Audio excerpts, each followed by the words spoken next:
Hello, poor people. How are you today? Tonight, we are going to expound one of the limiting beliefs preventing you from making progress. By now, anybody who's followed me long enough should understand beliefs is what dictates your outcome. Because every single action is tailored at producing an outcome, but the instructor behind your actions are your beliefs. Whether it's sustained subconsciously or consciously, it's unimportant. Say, for instance, you get up every single day, work tooth and nail, fight as hard as possible to make money. There's an underlying belief that finances buys you freedom or improves the quality of your life. Now, whether or not that is true is a different discourse in and of itself. But the point I'm trying to highlight is one thing is consistent, which means work as hard as possible, get up early in the morning, carry trash, do odd jobs, every single thing to produce that outcome. To the average bourgeoisie, you might not be able to articulate it as I just did, but this is the truth. That every single action is aligned as producing an outcome. You nod your head in affirmation of the validity of this concept, which then begs the question, how many other beliefs exist that sabotages your life on a daily basis? I forget who quoted this sentence, an amazing quote. Whether you believe you can or you can't, you are right. There's nothing you can do to help a man with a failure mentality. You can pour 10 gallons of oil on your head and nothing would still happen. That's why when God wanted to bless Abraham, he said, come outside, count the stars. He tried, he could not. Count the stars, he tried, he failed. Then, as many as these stars, that is how your seed will be upon the earth. The Bible said, and Abraham believed God, and it was counted unto him for righteousness. By that analogy, you already have an idea of what I'm trying to expound, which is exposure. You cannot grow beyond your mindset, beyond your mental frame. Every home expands to match the thinking of the parents. Every organization expands to match the thinking of the leaders. In one of my companies, I usually have this quarterly retreats with the various heads of organization. There we deliberate, talk about the strategy for the next season. We have very interesting conversation. And I said this to them. If your mindset is $1 million, this company will never exceed that.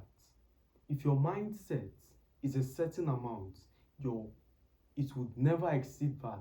And even if someone else tries to superimpose his level of transformation upon that company, subconsciously you begin to sabotage to produce the desired outcome.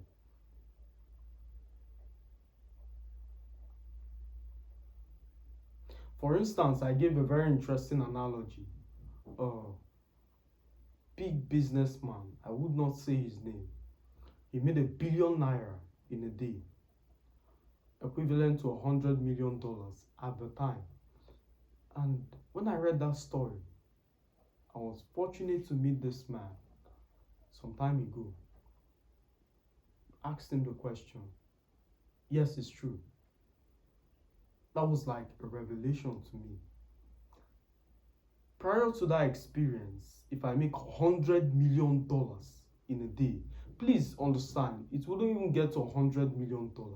That somebody made $10 million, $20 million, $30 million, $50 million, he still kept persisting up until $100 million. Let me tell you what I would have done if I made $2 million in a day. All right, guys. I appreciate every single one of you for coming out today. Pack it up. The HR will communicate the venue for the dinner party. That was my level of thinking. So you now see, although the business had the potential to produce 100 million, I just limited it to the level of my transformation.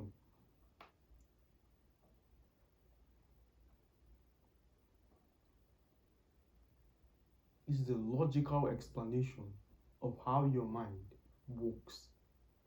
Your mind can either work in favor of you or against. It can either work in your favor or against. As I initially stated, these things happen subconsciously. I did not make the conscious decision to close this place, but something in me compelled that action. It's not something you think through, you just take the action. For instance, you go to work every day, correct? You don't think it through because there are underlying responsibilities you have to cater.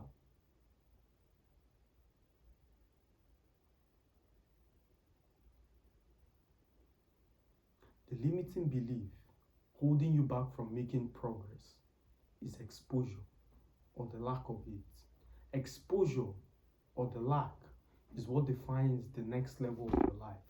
Please listen to me very carefully. I've taught it here countlessly. That information are vehicles to the next season.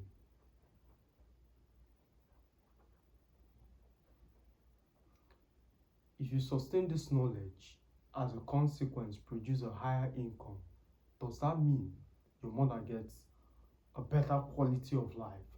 You increase your life, your lifespan increases. Every single person within your radius benefits from that increase. Isn't it a good thing?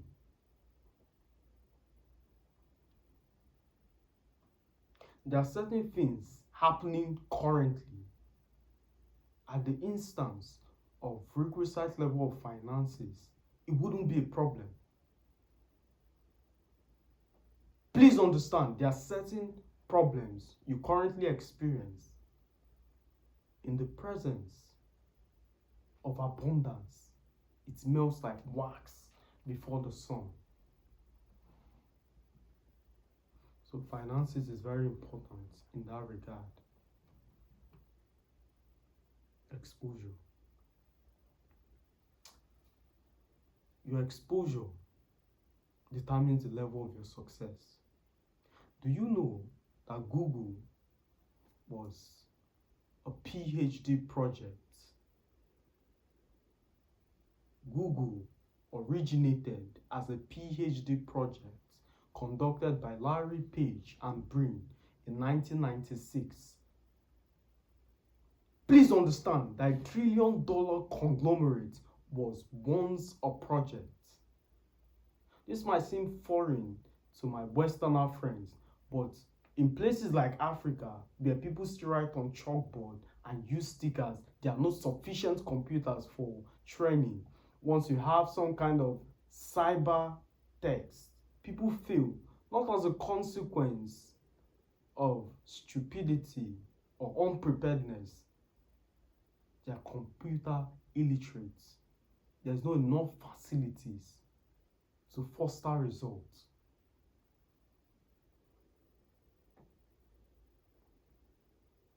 If Larry Page had some kind of African originality, then Google would not exist.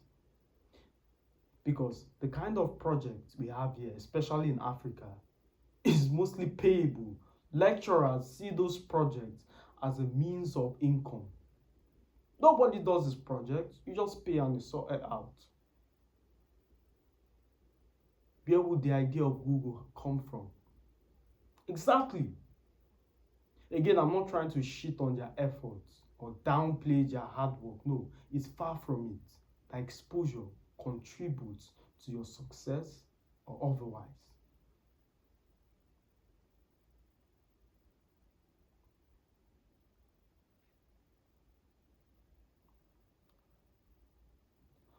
I was in Dubai the other day and I got to see a domestic tiger. Of course, I maintained my distance. It doesn't bite, it doesn't bite. You're right. I'd rather be safe than sorry. Because in where I come from, there's no zoo or recreational centers where you see these things. No. All I've been taught my whole life is tigers bite.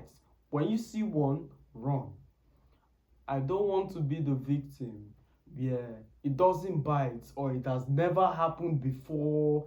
This is the first time it's happening. No, I will not be a victim of that. But you understand the point. Now imagine a child who grew up in that kind of environment, the advantage of his thinking. The only reason I was able to be receptive enough to the power of the internet was one of my uncles who I went to spend time with, who's an engineer. So I kind of got a grasp. I have background in coding. So I got a grasp of what the internet can do. Had that experience not been there, I probably would be at a loss of creating a software company. So everything adds up. I spend a lot. I rather downgrade the flights and increase the hotel room, trying as much as possible to broaden my horizon, to make up for the low background, the destituteness in information.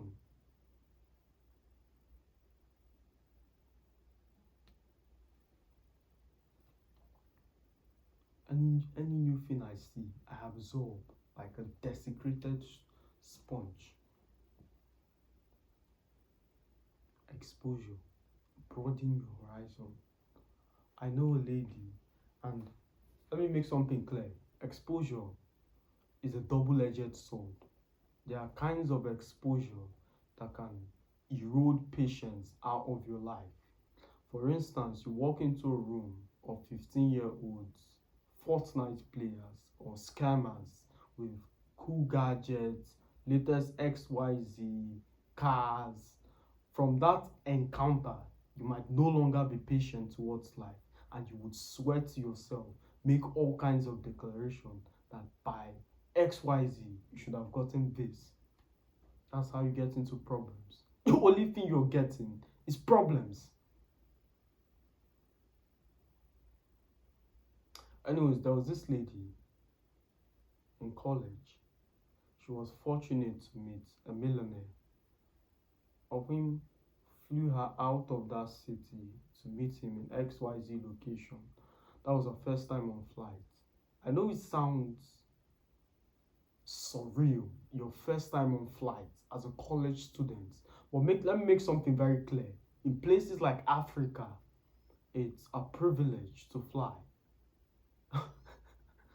I'm being very honest with you. It's a privilege to fly. Anyways, first time on the flight, she go into this nice location. They had fun. He spent thousands of dollars. He gave her XYZ when she left. And immediately she arrived campus, she did something very interesting. She uninstalled all the contacts of college boys. That's how she categorized them to me. College boys. You see, that one experience has removed patience from our life. Now, that lady might sit trying to hold out for the same encounter or for a man who's at par with what she experienced, ignoring the process that comes with life. She might end up old. Who knows? For the sake of time, we'll end it here. As always, my friends, a pleasure speaking to you. I'll see you in the next one. But before I go, ask yourself this question. What one thing can I do today that would broaden my horizon, expose me? Also, all my actions, what are they laddering up to? Ensure that there's not some unconscious belief sabotaging your effort, and you'll be fine. As always, my friends, a pleasure speaking to you. I'll see you in the next one.